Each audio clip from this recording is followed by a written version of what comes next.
Thanks very much for inviting me to present the GFN Online 2020. I'm very sad not to be seeing you all in person, but I hope this gets some way to replacing what we can't do.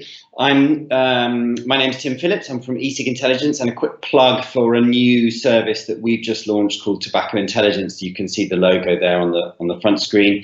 Tobacco Intelligence is focused on heated tobacco products, modern oral products, other alternatives to combustibles, using the same kind of methodologies to eSig Intelligence. So I'll mention that, and hopefully that's of interest.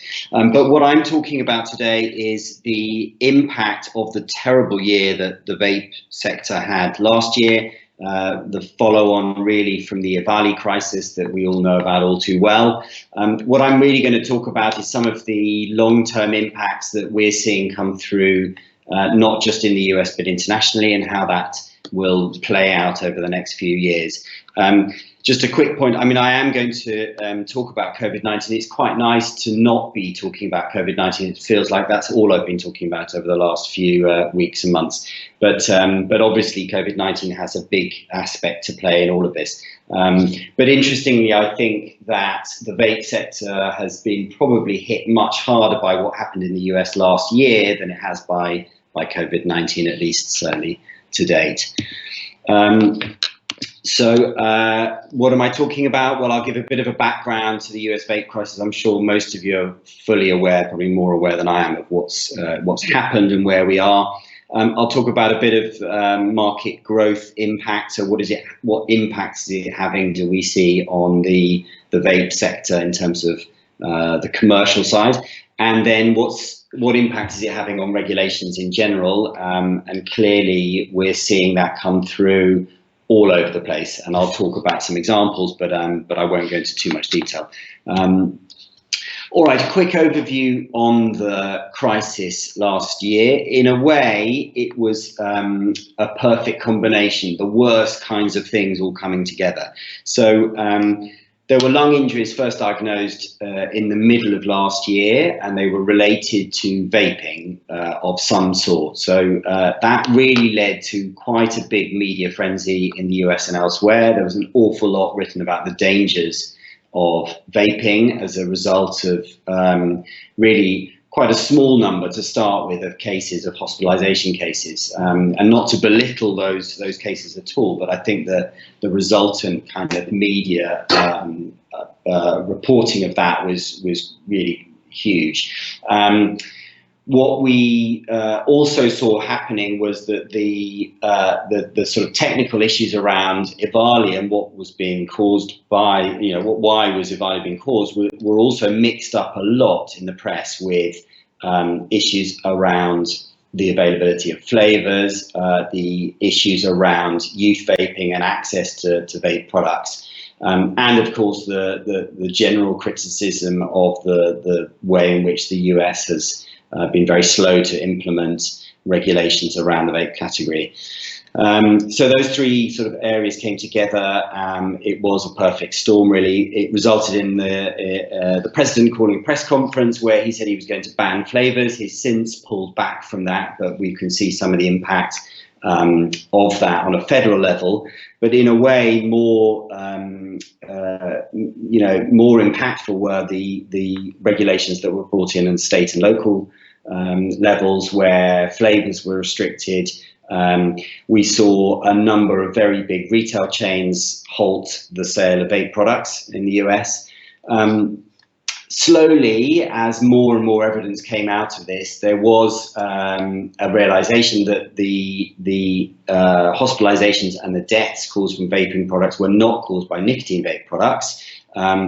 And the CDC later in the year, I think it was October or November, announced that the likely culprit was vitamin E acetate. It's a thickening agent that was added to THC vaping products, so cannabis vaping products. And in fact, it was added to those products to make the oil look thicker. The reason being that thicker oil in general would mean a higher THC content, a higher kind of concentration of cannabinoids. So the culprit was discovered, but in a way the damage had already been done for nicotine vape. As you can see there, by end of February this year, we've seen 2,800 cases, 65 deaths. But as I said, it's fairly clear now that those were caused by adulterated THC vape products. Just a couple of other things to talk about. The interesting thing, I think, and I know that there's some other presentations on this around the relationship between the cannabis sectors and the nicotine sectors, and it's worth thinking about. But there was a Monitoring the Future survey published from data at the end of 2019, showing that US teen use of cannabis vape products was growing a lot faster than nicotine vape. It's still true to say that nicotine vape is more prevalent, I think, than cannabis vape, but it's worth looking at those growth rates. I think that's really indicative of what's going on in the US at the moment. And then that last bullet point, just bringing it right up to date. Actually, there's a study just published a few days ago in JAMA JAMA Pediatrics, I think, looking into the study of these EVALI cases and showing that the adolescent cases are very distinctly linked to THC usage and THC vaping. And then, the CDC has come under a huge amount of criticism, I think, for some of the communications around this whole issue. I think that they were slow, potentially, to distinguish between nicotine vaping and cannabis vaping. But it is true to say that they acted fast when they did find the compound that was the cause of EVALI. And as I say there, the team that was responsible for that have been nominated for a Service to America medal. Again, hugely controversial, but just worth thinking about. All right, on to market impacts, and you will appreciate I don't have very much time. I'm probably already halfway through, so I'm just going to go through this pretty fast. But the US market was, very affected by all the issues around what happened last year. We reduced our market size estimates quite significantly. We were looking at a 20% increase into 2020. We now think that that's nearly 15% lower, and actually we're still recutting our numbers based on what we think the impact of coronavirus is, so that will probably go down further. But I think, as I said right at the start, anecdotally, we are hearing that what happened last year was much more destructive to the vape sector than the current coronavirus is. And I think that's worth bearing in mind. That just shows the sort of damage that the EVALI cases had on the sector last year. Looking at globally, what do we think is happening? Well, I think we're recutting these numbers as well, and I think possibly we're recutting them based on not only COVID-19 impact, but also the long-term, long-tail impact of this distrust of vape products that's been caused by the issues from last year. We were looking at a fairly flat market going into 2020 of just less than $15 billion. And I think that that's not looking any brighter looking at it now. So certainly, from what I'm going to talk about in terms of regulations, you'll see that the vape sector is actually, I think, really going backwards compared to where we were this time last year, let's say. All right, just anecdotally, I thought it would be rather interesting to look at how the cannabis sector has been hit by this. If it's turning out that the real cause of these deaths in the US has been adulterated cannabis products, what's happened to the cannabis sector? Well, the answer is it's not been hit so hard.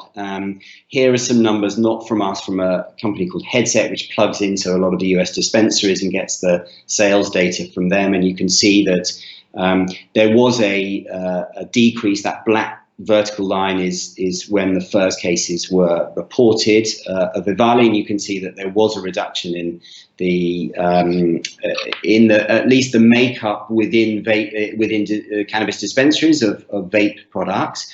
But it kind of immediately dropped, and then it started to creep up, and you can see that.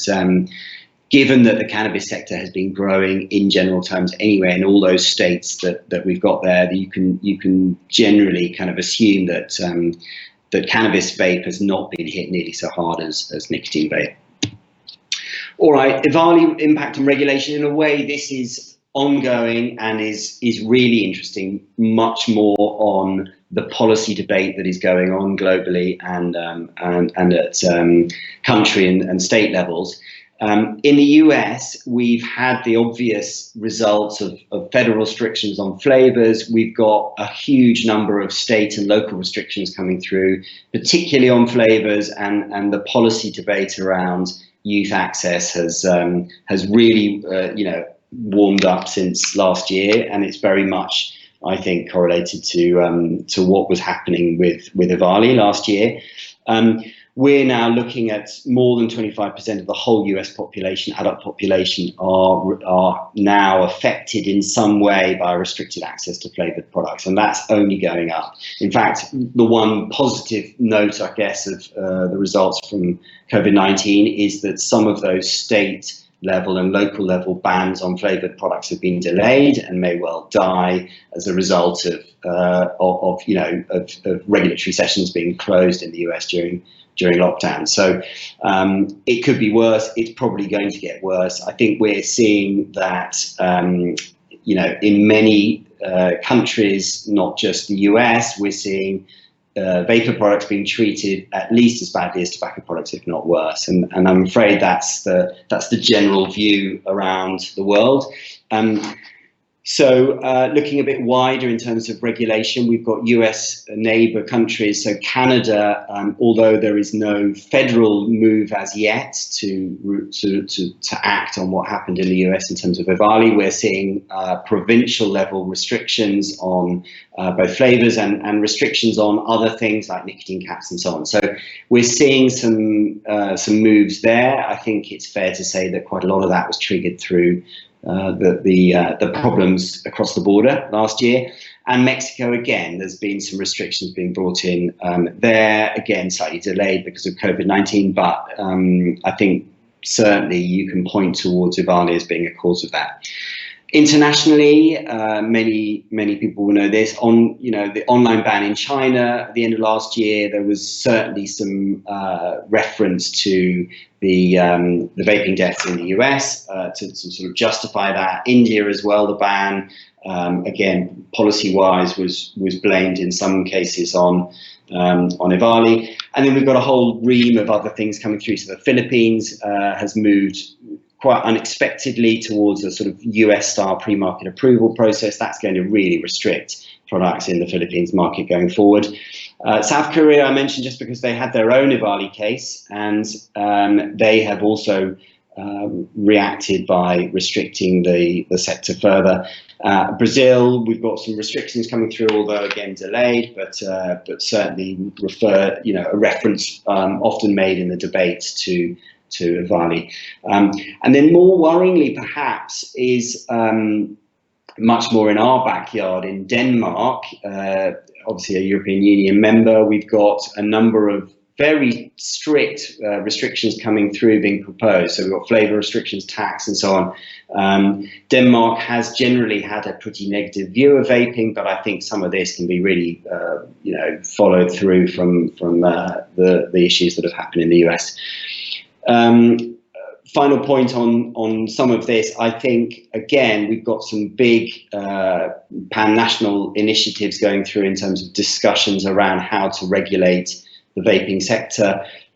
European Tax Directive, I guess, is furthest forward, but I think it may well have some impact. The WHO's COP9 has been delayed, as everyone knows, into next year, which may be a positive thing in terms of getting more data out and getting more understanding. But there's an Empower report that's also due next year. I think it will look closely at vaping, and there's certainly some impact that's going to be looked at in terms of globally, what are people thinking in terms of what the US has gone through last year. And then finally, of course, in European Union, we've got the TPD to be renegotiated. We think that's probably going to start fairly soon, probably into next year. And it will have some impact. So I'm afraid, in general, the general point on regulations is that in most cases it's fairly negative. We seem to be going towards more restrictive regulation for the vape category. There are not many sort of positive places to look at. You've got to look quite hard to find countries now that are more positive and are sort of trying to open up less restrictive legal regimes for vape. So not very positive, I'm afraid. What does this mean for the future? Well, without plugging too much tobacco intelligence, I think that there are other products coming through that are really interesting to look at. So heated tobacco, modern oral products, so nicotine containing snus with no tobacco in it, consumers are being given other products, and that's a very positive thing. I think that's partly why we're looking at it in much more detail. There's been a gap left, frankly, by what happened in the US last year in vaping, and I think that gap will be filled by other products. We're certainly not seeing any decline in consumers' desire to quit combustible cigarettes and move to a different type of product. And I think what's interesting about the market now is that we're seeing those opportunities, if you like, the types of products that people can use are becoming more fragmented. There's more on offer. So to end with a slightly positive note, I think vaping will certainly not disappear. I think that there are plenty of opportunities still with vaping, and consumers are not, certainly the consumers that are currently vaping are not stopping vaping, and there's still a very strong consumer desire to move away from combustible products to something else. We think that will be a much more fragmented field. It will involve vaping very much centre, but there will be a number of other products as well, I think, to come through. That's the end of my presentation. I'm very happy to help with any questions on any of that, and please do keep in touch, and good luck to the GFN. I hope it goes well. Thanks.